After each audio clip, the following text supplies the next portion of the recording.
saw the same evidence of this at the retreat. Same evidence. Do you remember what Kermit said? He said, presentation, this is hands down, which it was. I mean, you guys did a great job presentation. But the taste, it needed some salt. It needed something else. Or maybe there was too much there. Maybe you overloaded it. Huh? Anything carried to excess becomes defective. So the taste, and my presentation was terrible. I mean, it was terrible. I mean, I'm being the first one to confess that. But the taste, it rocked. Rachel came to me afterwards and says, I knew you could cook, but I didn't expect that. Is that what you said? I don't remember that. Oh, I do. I remember it. Well, let me remind you. Yeah. Right. And I fully expected that. I mean, that did not catch me by surprise. And that is not to say that they can't cook. That's not what I'm talking about. They can cook. I've eaten some things they made that's good. I've eaten some things they made that's not so good. All right? So the attention was on the presentation, not the taste. Right? I'm sitting here last night, and we had a pretty busy day. I came home pretty tired, but I did do a couple things around here yesterday. I was tired. I'm sitting in the chair, and this new food channel comes on. All right? I mean, you know the food's got 5 different channels now. Yeah. Where do they get all these programs? You know, they're getting them. And I see this Miami Dolphins all-pro cornerback who has become a master chef. He retired from football and became this master chef, won the chef cook-off, I guess. What do you call it? The chop. Who's going to get chopped? What do they call that program? Anyway, he won. Now he's got a show of his own. And here he is in Houston, Texas, and they're doing barbecue, right? And they're calling it the Great American Barbecue Cook-Off. And I'm going, taste, it's the taste. It's always about the taste.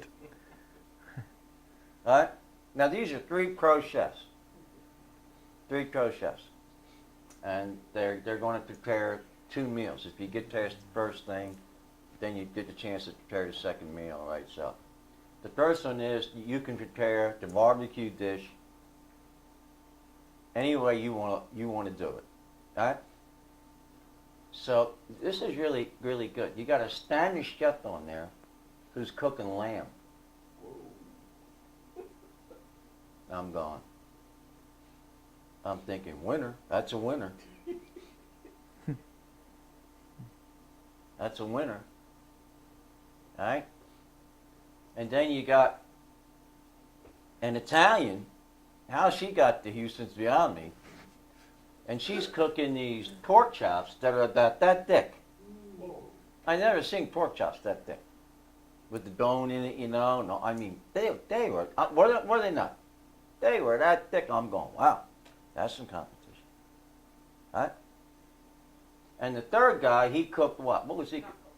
What? Made tacos, a special taco that he made, right? But he made his own tortillas right there, and he took pieces of cactus off the plant, and you know, and all this stuff. And I'm going, wow, look at this. And it came time. I mean, they're timing it. You know how they do. You know, 20 minutes, and the winner got $5,000, right? So they're cooking. I said to Linda, I said, the guy with the lamb's going to win. You know, and she's gone. I said, what do you think? And she said, well, I don't know. Them pork chops. Man, them pork chops went on that grill, and you could see the grill, the grid, the diamond seared in that meat. I mean, it was a photograph. All right? A photograph. And then she started putting all this stuff on it. I mean, the guy doing the tacos, he's doing a nice job. But the guy doing the lamb, pretty simple. Right? Pretty simple. He dresses it up with not too much. So he lets the lamb do the talking. He cooked it in tequila. See, that's why I don't care a hoot about the lamb, but the tequila, you know, I could let's knock it down. I knew he's an old drunk. I know. So, you know, he's got some other sauce in there that he made. I mean, he made some stuff that was ingenious, all right? And he's got it on the lamb, and they're all, you know. I didn't know that parsley had to be laid a certain way, with the stem a certain way, and the head of the flower. I mean, you don't eat the stuff anyway, right? But this one judge did. He ate it. It was really good. He's got guava leaves. He cooked the lamb in the guava leaves with the tequila and red pepper and sauce, and he sliced that lamb and put that stuff in there. No garlic. None of them use garlic. Not even the Italian. What kind of woman is she, an Italian, don't use garlic? Until I know self. Be true. She was dead before she ever started, you know. I mean. So it comes time, and they're all lined up, you know, and they're tasting. And they were all good. And the judge said about the pork chop, yeah, it's good, it's tender, but it's got no taste. You know? It's just bland. Yeah, it's good, it's moist, it's juicy, it's seared, presentation's good, but it's just got no taste. They eat the taco, right? The guy made his own tortilla. They're cooking on charcoal and gas. That's ingenious, I thought. He rolled it out and made it, and the judge goes, now this taco is really good, but wow, man, that pepper. All you taste is the pepper. Right? And I'm going. They get to the lamb, right? And it's covered in this green sauce that he made, right? Mint and basil and... Did he use tarragon? No. So they got it all out there, and man, they ate that lamb, and they all go. And they're eating. And they're eating. And they're eating. The guy goes, this is delicious. So you know who won. The guy that made taco got eliminated right off the bat. So now it's between the Italian and this Spanish guy, right? And they all got their families there and they're rooting and hollering. But the point I'm trying to make is they were so concerned with the presentation that they missed the taste. And the judges, the whole thing boiled down to, what was it that they wanted to eat more of? The taste, right? Oh, taste and see that the Lord is... Good. I want more, Lord. Good. Well, that's what we sing, right? I want more. Well, how about what you've already eaten? I mean, is it digested? Is it working in your life? Is it moving through you? Is it creating blessing for others? And are they tasting of the goodness of God? Are they? I'm getting all this watching this food channel. Now I'm getting hungry, man. I don't mean to tell you I was hungry. So I ate a pork chop. Yeah, no, I did. I ate some pork chop. Miss Linda made. I love shake and bake pork chops. Yeah. And stuffing, you know, the bread stuffing and gravy. All right, want to pray us out? I'm hungry. All right. Really good, right? So they get to the second round. And they had to use the ingredient that the guy from Miami, and he's got these gulp shrimp. Biggest shrimp I ever saw in my life. They look like small lobsters. What's the matter? Sounds good.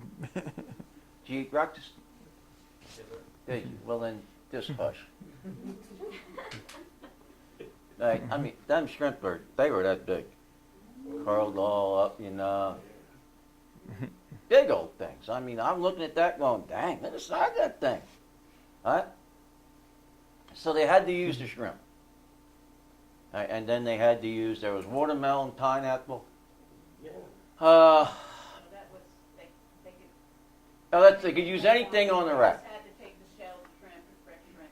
That's right. So, what's interesting is, this is really interesting. The Italian lady goes into this big explanation about why you need to take the shell off the shrimp. That if you don't, it's not going to taste right, and nobody wants to handle it, and all these other things. Right? I mean, big deal. I mean, she went on and on and on and on and on about this, and I'm thinking, wow, I didn't know that. I'm thinking, I didn't know that at all. So they go and they make the dish, and they're peeling the shell off, all right? And she cooks it in this special sauce. Matter of fact, she used tequila, and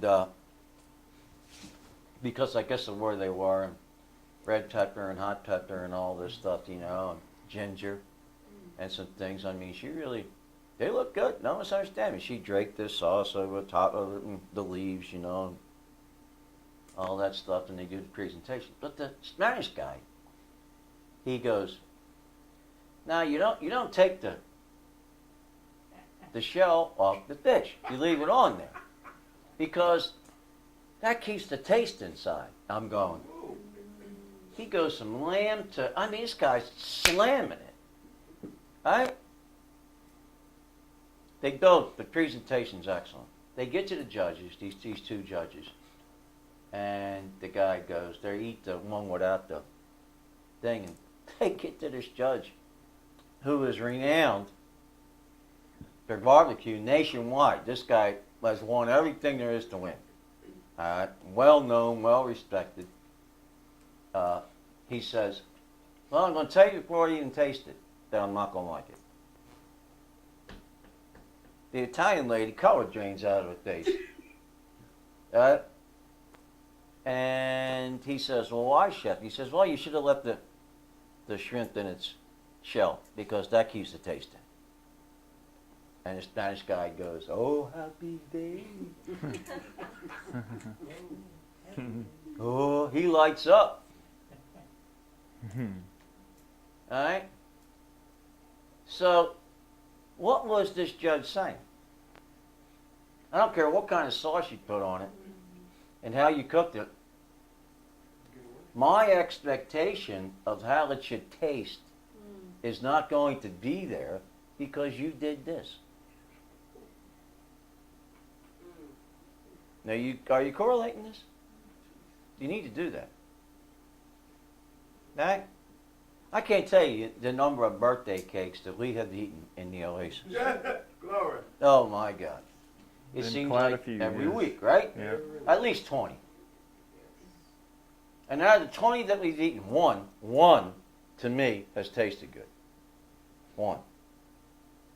They all got nice icings on it, buttercream. And isn't it amazing that people buy a birthday cake because of the icing? No, they do. If it doesn't have buttercream, they're not buying it. The buttercream is smeared on top of an old sponge. It is dry. And all the icing in the world ain't going to kill that dry taste. Right?